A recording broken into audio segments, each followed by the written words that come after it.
Hello everyone. आज start करेंगे हम अपना एक नया टॉपिक यूनिट नंबर 1 में इलेक्ट्रॉनिक्स इंजीनियरिंग में एक्सप्रेशन फॉर बैरियर पोटेंशियल। देखिए हम इसमें एक्सप्रेशन ऑफ बैरियर पोटेंशियल पढ़ेंगे, डिप्लेशन विड्थ पढ़ेंगे और बाइजिंग के बारे में थोड़ा सा आइडिया लेंगे।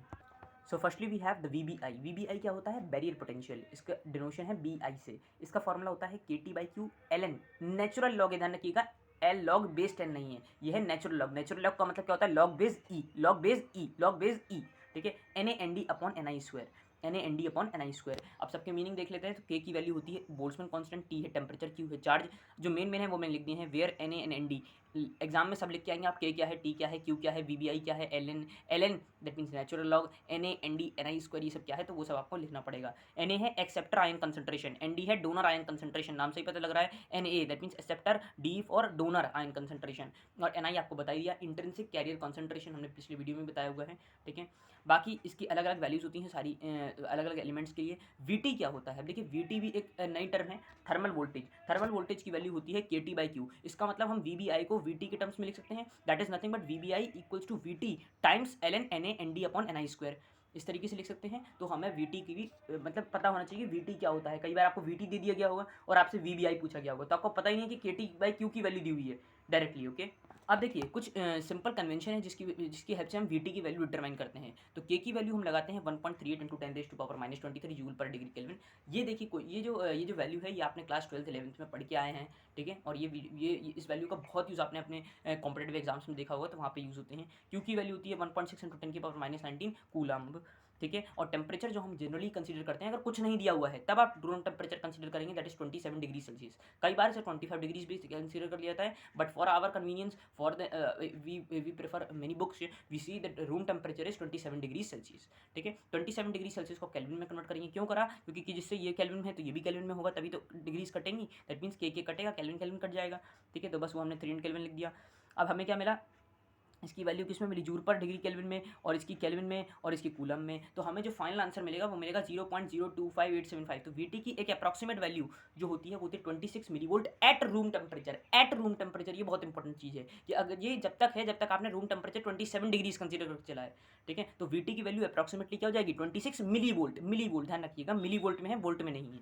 तो जब भी आपसे पूछा जाएगा VBI, तो आप KT/Q की जगह क्या लिख सकते हैं? 26 मिली वोल्ट सिंपल निकाल सकते हैं, अगर आपको रूम टेम्परेचर पूछा गया है। बट अगर रूम टेम्परेचर नहीं दिया होगा तो ध्यान रखना इस मेरी बात को कि इसमें आप टेम्परेचर की वैल्यू वो पर्टिकुलर वैल्यू पुट करेंगे, उसमें 273 ऐड करेंगे और वो वैल्यू केल्विन में रखेंगे। ये वाली वैल्यू नहीं रखेंगे क्योंकि ये सिर्फ और सिर्फ टू रूम टेम्परेचर के लिए है। क्लियर हो गया? तो आई होप आपको ये चीज़ क्लियर हो गई होगी, इसमें कुछ बहुत ज़्यादा नहीं था। इसके बाद बढ़ते हैं डेप्लेशन विड्थ के ऊपर। अब देखिए डेप्लेशन विड्थ क्या है? तो डेप्लेशन विड्थ एक रीजन है जो हमारा फॉर्म हुआ था जब हमने P और N टाइप को ज्वाइन करा था, तो वहाँ से हमारा डेप्लेशन विड्थ आया है टर्म W। अब देखिए इसको हम रिप्रेजेंट करते हैं W से, √2 epsilon SI upon Q 1/NA + 1/ND VBI, ये इसका फॉर्मूला होता है। तो कई बार आपको पहले बैरियर पोटेंशियल पूछा गया होगा और फिर डेप्लेशन विड्थ पूछी गई होगी, तो ये कई बार 10 मार्क्स में क्वेश्चन आ जाता है। ठीक है, बाकी एप्सिलॉन SI क्या होता है? एप्सिलॉन SI होता है permittivity for silicon. Epsilon G ये सबकी वैल्यू अलग अलग, that is permittivity for germanium, that is 11.16 epsilon not. ठीक है, and that is 11.2 epsilon not. तो एप्सिलॉन नॉट की वैल्यू हमें पता ही है 8.854 इंटू 10⁻⁻12 होती है। ठीक है, ये आपको सिर्फ क्लास 11 की बुक्स में मिल जाएगा। ठीक है, और बाकी देखिए ओमेगा जो है वो सॉरी W जो है वो हमारा इन्वर्सली प्रोपोर्शनल है 1/डोपिंग के। अब डोपिंग क्या होता है? तो डोपिंग ही तो है Na और ND concentration, that is acceptor ion concentration and donor ion concentration. तो हमने इस वाली टर्म से देखा कि हमारी डोपिंग जो है वो इन्वर्सली प्रोपोर्शनल है, तभी तो पता लगा हमें ओमेगा जो है इन्वर्सली, मतलब डोपिंग हम बढ़ाएंगे तो डेप्लेशन विड्थ डिक्रीज हो जाएगी। डोपिंग बढ़ाने पर डेप्लेशन विड्थ डिक्रीज हो रही थी, या Na और ND की वैल्यू बढ़ाने पर डेप्लेशन विड्थ डिक्रीज हो रही है। इस तरीके से बोल सकते हैं इस एक्सप्रेशन को। आई होप आपको ये चीज़ क्लियर हो गई होगी।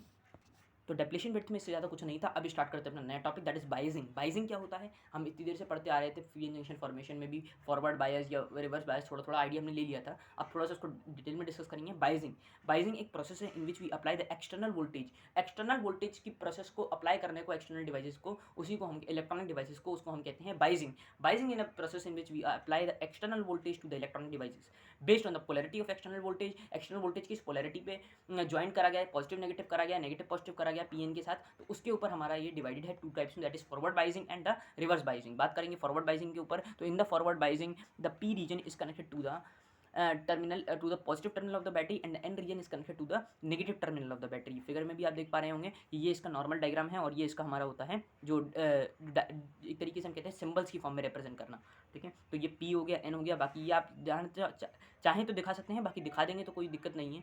ID that is diffusion current, ठीक है, that is current limiting resistor यहाँ पे हमने लगा रखा है।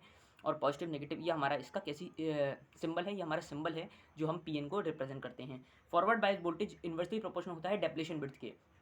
डेप्लेशन विड्थ जितनी ज़्यादा होगी फॉरवर्ड बायस वोल्टेज उतना ही कम लगा हुआ है। क्लियर हो गया? तो हमारा डेप्लेशन विड्थ अगर ज़्यादा होगा तो फॉरवर्ड बायस वोल्टेज कम है, डेप्लेशन विड्थ कम है तो फॉरवर्ड बायस वोल्टेज ज़्यादा होगा। तो ये छोटी सी चीज़ें है जो आपको ध्यान में रखनी है। अब इसका रीजन भी क्या है? तो इसका रीजन यही है कि हम जैसे जैसे फॉरवर्ड बायस वोल्टेज मतलब because forward bias voltage will reverse the barrier voltage, क्योंकि फॉरवर्ड बायस वोल्टेज अगर ज़्यादा हो जाएगा तो डेप्लेशन विड्थ कम हो रही है। क्यों हो रही है? क्योंकि वो हमारी रिवर्स कर रही है किसको? बैरियर वोल्टेज को। तो ये हमारा रीजन है इस पर्टिकुलर कंडीशन के लिए। क्लियर है? आगे बढ़ते हैं रिवर्स बायसिंग के ऊपर।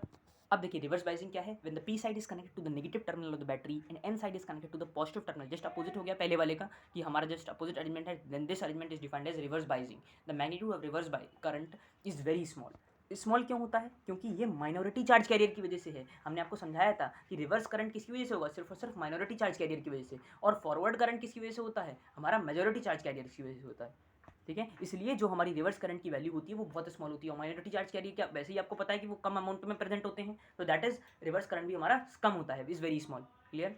अब देखिए रिवर्स करंट जो होता है वो डायरेक्टली प्रोपोर्शनल है टेम्परेचर के। टेम्परेचर बढ़ा, रिवर्स करंट बढ़ गया। रिवर्स बायस वोल्टेज उतना ही ज़्यादा हो जाएगा, मतलब जितना ज़्यादा होगा उतनी ही ज़्यादा डेप्लेशन विड्थ है। एक तरीके से ऐसे बोल सकते हैं, या दूसरी तरीके से डेप्लेशन विड्थ बढ़ गई मतलब रिवर्स बायस वोल्टेज कहीं ना कहीं बढ़ाया गया है। क्लियर है? इसका रिप्रेजेंटेशन कुछ इस तरीके से होता है, ठीक है। जस्ट वही है कि अपोजिट करिए पोलैरिटी बैटरी की, वही पोलैरिटी के ऊपर बेस्ड थे, तो बस उसका हमने डायग्राम मैट्रिक रिप्रेजेंटेशन दे दिया। तो इस वीडियो के लिए इतना ही रखते हैं। इसमें कोई भी डाउट आया हो कमेंट सेक्शन में आप पूछ सकते हैं। आज के लिए इतना ही रखते हैं। Thanks for watching, have a nice day.